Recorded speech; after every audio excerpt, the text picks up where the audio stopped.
Okay, so today I'm going to tell you the curriculum that we use as a family. Now, I've only homeschooled for 1 year, but I like this curriculum so much that I'm actually going to use it again for year 2. So let me start by just telling you right now, I use the good and the beautiful for everything. They just came out with new math, and so I will not be showing you math today because I have not received my math from them yet. We're still using the good and the beautiful math. I will have a video later, like really deep diving into all of this and what I've decided to do with it. For now, I'm just going to show you what you get. You were to order the good and the beautiful language, language, history, and science courses. So let me show you that. Let me start with the language. One of my children is going to be doing level 1 language this year, and it comes, when you order the course, it comes with the reader that they just go along, and in their course book it tells you when to read it. So this is the level 1 language, and then level 3 is, all the levels are a little bit different, a little bit more student-led rather than parent-led. This is more like parent-led than student-led. I know that the course 2 is like 50-50 student and parent. So this is the language that we're using. You get these things when you order the course, and you can just order the course book if you already have the reader. That's what I did here because I had already done this first language with one of my other children. So that is our language. It's the good and the beautiful. It's very simple and easy to do. It is, I'll just show you this page. The blue is the instructions that you read, and then the black is what you read to the child. So the blue is like telling you what to do, or telling you what to have the child do, and then the black is what you read to the child as you go along. So really easy, really simple, no prep. If you're gonna do language for your kids, this is super easy. And guess what? Good and the beautiful, language and geography, all in one. All in one. It's amazing. I also use the good and the beautiful's handwriting. So they go through these books, and this is kind of independent time for them. So if I'm working with another child, the other child's working on their handwriting. So this is level 3 for my older child, and it's starting to get them to doing cursive. I don't know if you guys know this, but public school doesn't teach cursive anymore, which is fine, but we're losing a fine art. We're losing the value of good penmanship, and I'm not okay with that. So this is level 3 again, and it introduces them to cursive writing. And then level 2 is just smaller print. So both my kids are going to be doing that. Level 1 had, I can grab level 1 actually. Level 1 my child is still working on, and it's just larger print and a little bit more coloring and like phrases that they follow, things like that. So it's just larger print. Level 1 and level 2 are very similar. It just has, level 2 has more print that's smaller and less pictures. Okay, now let's jump into science, what their science units looks like. So good and the beautiful science units come like this. They're just like saran wrapped, unless they've changed it, but I don't think they have. They just come like saran wrapped together. You open it up and you're gonna wanna put it together. Now, how you wanna put it together, that's totally up to you.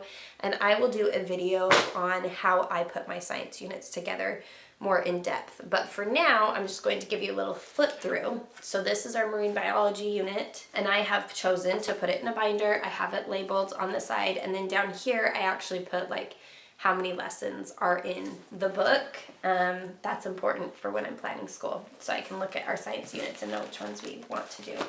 And then I just hole punched them, and anything that needed to be cut out, I laminate and I stick in this little pouch. And that's how our science units are put together.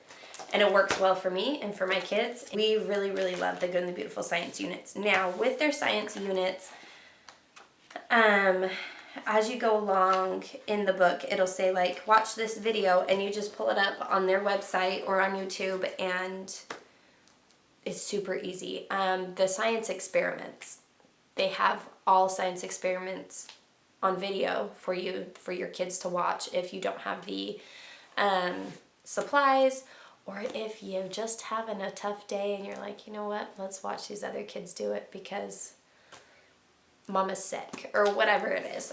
So you don't have to always do the experiments, but you also have the option to do them if you want to. That's what I love about the Good and the Beautiful. It's very simple. It can be as simple as you want it to be, or it can be as hard as you want it to be. So again, I'll have a putting together a science unit, probably my safety unit video in a couple of weeks. I use history for the Good and the Beautiful as well. I keep all of our history in a little box like this. So let me show you, we are doing history 2 this year. We did history 1 last year. And how the Good and the Beautiful has it set up is they have 4 history units, and you do them all and then you just repeat them. And at first I was like, really? You can do all 4 of their history units and find somebody else to do history through. But in all honesty, their history units are so good, and there are some lessons in here that are for more advanced, for older children, that as your children get older, you'll do it with them. Really, when we were in grade school, how many times did we learn about basically the same thing, and it was just rotated through? And as we got older, we were able to take in more information, or they were able to give us more information. So that's what I love. I love that this history actually repeats itself. 1, because you don't always take in everything the first time, and 2, it covers such a broad spectrum of history, like all over the world, that it is worth it. And then 3, you can actually save yourself some money because I've bought this and I'll never have to buy it again. And that's what's amazing. So this is history book, the history course 2. And what I love about it too is that it has the table of contents, and it breaks it down into all the different sections for you. But you see, like, okay, we're going to be learning about Greece and ancient Asia. We're going to be learning about pre-Columbia America, exploration, the Vikings, colonial America, the U.S. Constitution. And I've actually gone through, and you see how this is just barely highlighted a little bit. That's for me, for when I'm planning my kids' school. That highlight means that I skip that if my kids are not in grade 5 and above. So this year, that lesson will be skipped for us. They've redone their history, so this is actually the older version. I believe their new history books have colored pictures in them rather than just the black and white. Not sure, don't quote me on it, because I don't know. I don't have anyone. But, so this is the actual course book that I sit and I read to my kids. And I don't have these printed out yet, but you order their course book, and then you can go online and you print what is called the Student Explorer. And I just stick those. I stuck those in a binder last year, but in all honesty, I might switch it and put them in 3-prong folders this year. I don't know. But that is, you only need the 1 course book, and then you can print off as many Student Explorers as you want for your kids, and that's their manual, essentially. And they have like a Student Explorer for younger kids and a Student Explorer for older kids as well. So for History Year 1 that we did last year, we actually had a thicker second book that was full of stories. And this year we have, this is just pictures and maps. What I really love about The Good and the Beautiful is that everything is beautiful. I mean, the Taj Mahal, that's a beautiful picture of the Taj Mahal. Anyways, so that's what comes with the year 2. It also came with a timeline, which I actually, if I remember correctly, I laminated this. This was not, or did it come laminated? Nope, this came laminated. It's too perfect to have been done by me.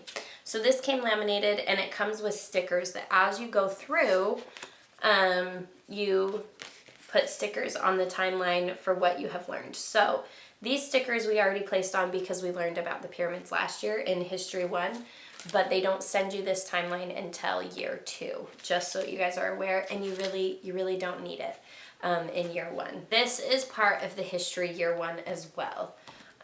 They give you 4 books, and these are your unit read aloud books. So for each unit, you have a book that you will read to your children. These are books that come from their library too.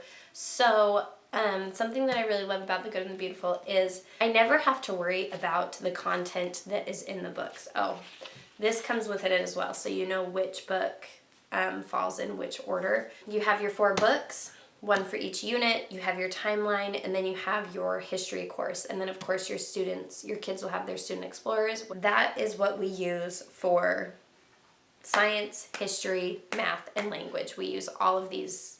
Everything is from The Good and the Beautiful. I love The Good and the Beautiful because it just is easy. You can make it as easy or as difficult as you want, which I will go into more detail about. I have big plans for our history this year. I'm really excited about it. Me and my kids really enjoyed and loved the history unit last year. And so this year, I decided to add a little bit more to it, and we'll see how it goes. And you know what? That's the beauty about homeschooling. If I add a little bit more to this history and we're not loving it as much as we did last year, then we just stop and we just do the basics again. And it's just awesome.